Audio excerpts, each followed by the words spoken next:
What's up, everybody? Welcome to the Big Six Podcast, CBS Sports Daily NFL Podcast. I'm Will Brinson. I'm your host, and this is the Woo-Woo Emergency. Doug Marrone is fired by the Jaguars podcast. Joining me to break it down and talk all things Jaguars, John Breech. What's up, buddy? Brinson, this is our special now, the Black Monday special. We already did Adam Gase. Now we're getting Doug Marrone and Debo's fantasy today because now we're down to one Doug coach in the NFL. Oh, that's right. There all two Dougs in her, only one remain. Doug Peterson blew Doug Marrone away with his tank. Anyway, the Jacksonville Jaguars released a statement about it's funny.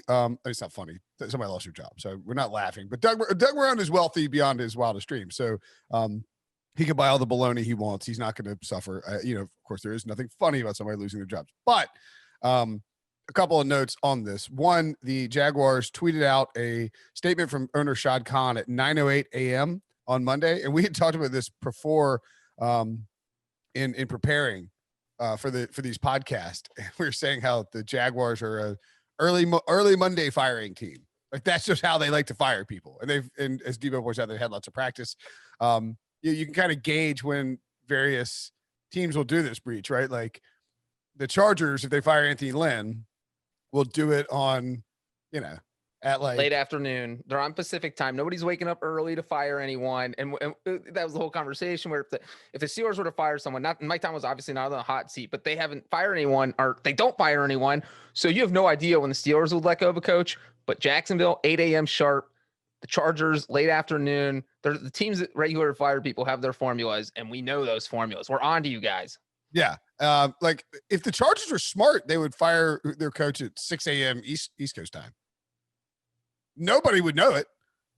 It's like 3 a.m. on the West Coast. Anyway, Shad Khan said, "I am committed and determined to deliver winning football to the city of Jacksonville. Realizing that goal requires a fresh start throughout our football operations. And with that in mind, I spoke this morning with Doug Marrone to express my gratitude for his hard work over the past 4 seasons as the head coach of the Jacksonville Jaguars. I'll always appreciate Doug's passion, grit, and class.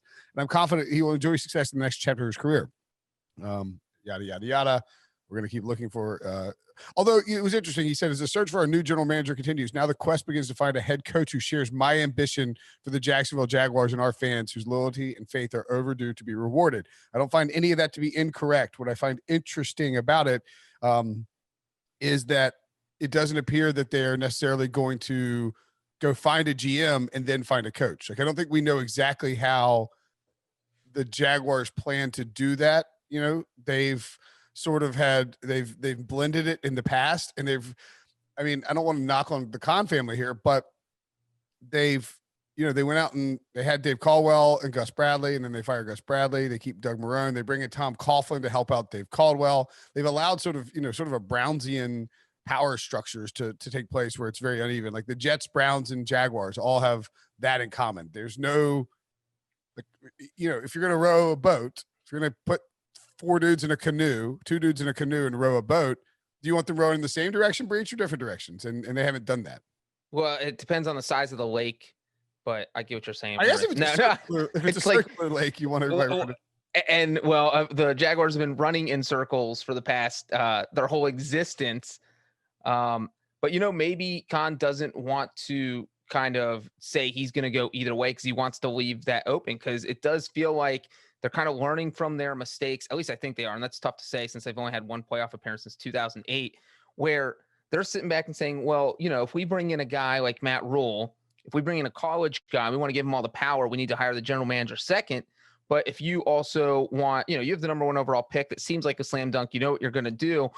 But you also have 11 picks in the draft. So you have 10 other picks you have to figure out what to do with. So it's not just the number 1 overall pick you're going to worry about. And in that case, maybe you want a personnel guy as your general manager who's making the executive decisions that doesn't have to worry about a coach looking over his shoulder. So I do understand why Khan's not going to sit there and just reveal their strategy. He's probably going to do these interviews and go with what makes him feel comfortable about who you fire first. But I think we talked about it with the Gase podcast. You need people in lockstep. You need a general manager and a coach that are on the same page, that aren't going to get in a fight. You can't have a general manager picking the personnel and the coach being like, well, I didn't want this guy, but I have to play him because the GM made that decision. They got to be on the same page. Correct. If you're doing a fresh reboot, you really need to consider doing the Seattle and or Buffalo route And I know that's easier said than done. Like, find a great GM who works really well with a fantastic head coach. But that's what you need to do, is find the two who are working in congruity together. To put a bow on the Marrone era in Jacksonville, as man, he was there for 4 years. As Shad Khan noted, he's only 56. You feel like he's older than that, but he's not. He was hired originally. It's kind of crazy. So he was hired originally. He left the head coaching position of the Buffalo Bills. He exercised an opt-out in his contract to bounce out of Buffalo, where he then went and took the offensive line coach position with the Jaguars. That's one of the weirdest, most undersold things in coaching history of the last 10 years, is that the guy who was running the Bills and had almost gotten the Bills. He had the Bills go 9-7. They just missed the playoffs in 2014. He then says deuces and goes to Jacksonville to be the offensive line coach. The following year in 2016, Gus Bradley was fired after week 14. Doug Marrone took over as the interim coach, went 1-1, and then was hired full-time for the job that offseason. He promptly went 10-6 and took him to the AFC Championship game. But as everybody knows, the Jaguars collapsed against the Patriots in that game. And then they collapsed the last 3 years. They've won 12 games total, with Blake Bortles' contract, helping to sink the ship. They passed on Deshaun Watson and took Leonard Fournette. They have traded away Jalen Ramsey. They have traded away other high Campbell, Yannick Ngakoue. There's all the, but clearly these guys weren't happy with the structure there, whether it was Tom Coughlin. They eventually got rid of Coughlin. So it was partly, I feel like Marrone is kind of a strict guy that some of these guys maybe weren't too excited about playing for. Yeah, I think that maybe they like more. I mean, the reality is they ripped down the roster around him. He didn't have any chance of winning this year. They don't have anything at quarterback, really. No offense to my boy Mike Glennon and Gardner Minshew. They went 1-15. They have the top pick. This is the in theory, this is the cleanest of clean slates for whoever might come next. Would you say Marrone was a successful hire because they had the AFC title game? Like, how would you grade his 4 seasons? I don't think that Doug Marrone caused the Jaguars to be terrible. Like, I think the Jaguars were going to do I think Doug Marrone got them to overachieve in 2017, and they almost went to the Super Bowl. And their defense was good enough; like, they could have won the Super Bowl. I mean, they were one bad play call, the fumble that they returned for a touchdown. They got called not a touchdown. Yeah, I mean, one bad whistle by the refs in Foxborough. I mean, yeah, I think that the fact that they did that, the problem is, for me, what ended up happening with that AFC title game run, is that, and it would have been Doug versus Doug, by the way, Philly versus I can't believe we missed 2 Dougs in or 1 Doug leaves. That's Debo's fantasy Super Bowl. I know. So the problem with that is it felt like they then hung on to that too much. They're like, let's double down on this formula that probably isn't sustainable with, Josh Allen. Blake Bortles. Obviously, he's not Josh Allen. Blake Bortles and Leonard Fournette, and we invested heavily in the run game. And defense isn't sustainable like that from year to year. And there was all of a sudden a ton of attrition, whether it was trading some veterans or whether it was, Telvin Smith leaving the team. And there was obvious infighting in the locker room in 2018 when they went 5-11. There were different competing forces that caused, they didn't have the locker room chemistry. And so that's sort of all fallen apart the last 3 years. So I don't want to, I guess I don't know what the answer is. I think I would give Doug Marrone like a C-. Well, and part of the reason I asked that is because we were talking about Shad Khan, and you're talking about how they haven't done a fantastic job as ownership, and they've kind of whiffed on all their coaching hires. They bought the team in 2011. That was when they got rid. Del Rio, you're out. Sorry, man. We're a new team. We want new blood. Hired Mike Mularkey, who they fired after 1 season, so that's a huge whiff. They hired Gus Bradley, who I don't think ever won more than 5-11. The most enthusiastic human being I've ever met, and he was a terrible head coach. And you do good defensive coordinator. But you need a lot of enthusiasm to coach Jacksonville with all the losing. But his best season was 5-11 in 4 years. And you have Marrone, who has this AFC title game appearance, but other than that, they kind of fell flat on their face. So the Cons don't have a great history of hiring coaches, which makes this more interesting. Yes. And by the way, the Jaguars, are now going to have the first overall pick for the first time in their franchise history, which is crazy. Like they've been so bad. They were never the worst team somehow. That's kind of wild. Yeah. I mean, I think that Doug Marrone did a better job as a head coach than people give him credit for. And people don't want to like Doug Marrone, but he's probably a pretty good head coach. He doesn't have a great sense for which jobs to take. Because taking the Bills job and then taking the Jaguars job, good luck with that. Like if he'd waited around and took a better gig, maybe he wins some games. In that same coaching cycle, we have Anthony Lynn from 2017, Sean McVay, Sean McDermott, and Kyle Shanahan. So when you rate him against those guys, not so good. Yeah, not even close since wasn't Kyle Shanahan that same, or was Kyle Shanahan the year before? 2017. That was Shanahan's year. Yeah. Okay. That was Marrone's first full year. He coached the interim games in 2016, but got hired prior to 2017. Yeah. And that's when Kyle Shanahan got hired, right? Was he? Yeah. Okay. All right. Well, let's take a break. And when we come, yeah, that's right. When we come back, we will look at some possible candidates for the Jaguars head coaching job. All right. So Doug Marrone out. Who will be in? The rumors are kind of everywhere. I mean, Urban Meyer is the big name that keeps getting popped up. I've heard various things about Urban Meyer, whether he would or would not actually end up, coming to Jacksonville. Personally, I think it would be a mistake to give Urban the keys to everything. Depend on who he brings with GM with him, but like that is asking a lot. Like I think that's a pretty big risk. Now it's the polar opposite of Mike Mularkey, Gus Bradley, and Doug Marrone. So maybe it is the move you should make, and maybe Shad Khan feels like ingesting some serious pizzazz in the coaching hire would be a good move. Urban obviously has won everywhere he's been, so I just feels like a bit of a reach to me. But I would understand how the Cons and the Jags could end up kind of talking themselves into it. Yeah, and I mean there was a report from JLC mentioned last week the Jacksonville's job came open that Urban Meyer would be a name that they would consider, and then Ian Rappaport kind of doubled down on that and said, "Hey, look, this is going to be Urban Meyer is going to have a shot at taking this job if he wants it," and I do feel like that's the Cons again saying, what we're doing is not working. Let's give this power to this guy who's had a lot of success in college. Let's see if he can turn this around, because I think Rap Sheet also mentioned Ryan Day, the current Ohio State coach, which would make the kind of a fascinating dynamic. I want Urban Meyer or Ryan Day to get hired just so they have to pick Trevor Lawrence over Justin Fields and then explain it to everybody. That would be hilarious unless you're a Jacksonville fan, then it would be gut wrenching because you don't know what's going on. But that's the perfect way to blow smoke screens the whole draft season is they keep saying, well, we really like Justin. Trevor had a great career, but we know Justin. We saw what Justin did to Clemson, when these two teams played each other head to head. So there are a lot of options out there, and I won't be surprised at all if they go the college route. And then, there's the names we've talked about with every single job that comes open. And I think one thing to keep in mind here is that this is a sexy job. I know that's maybe a weird thing to say about Jacksonville. You got your 11 draft picks this year. You have the number 1 overall pick. You have a ton of salary cap space, which is a huge advantage in a year where the salary cap is going to drop instead of going up. And then, there's no state taxes in Florida. That's always a good thing. And so, I think we'll hear the obvious names like Eric Bieniemy tossed around, Brian Dable.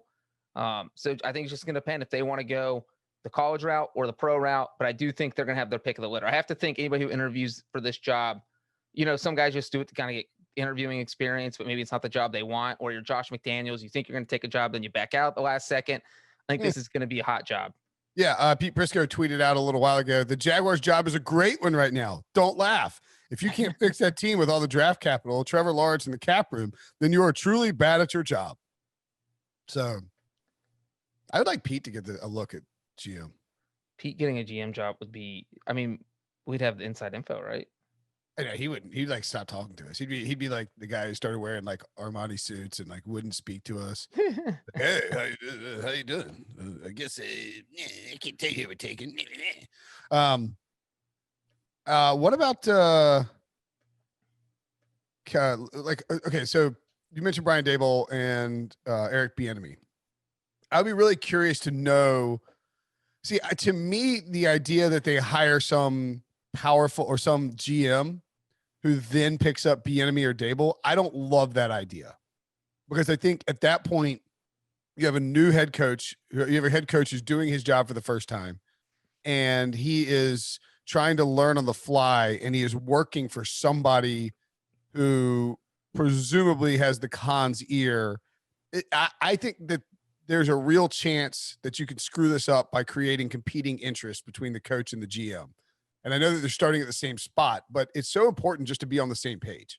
I cannot stress this enough. You should hire a head coach who has a GM candidate in mind that he would want to work with. Kyle Shanahan and John Lynch did this.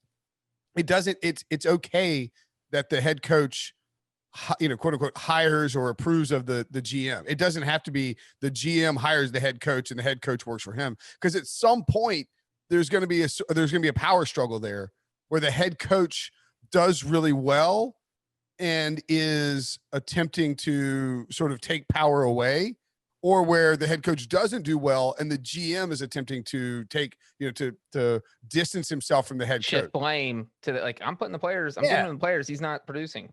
Like, you've never heard that with Pete Carroll and John Schneider, Sean McDermott and Brandon Beane.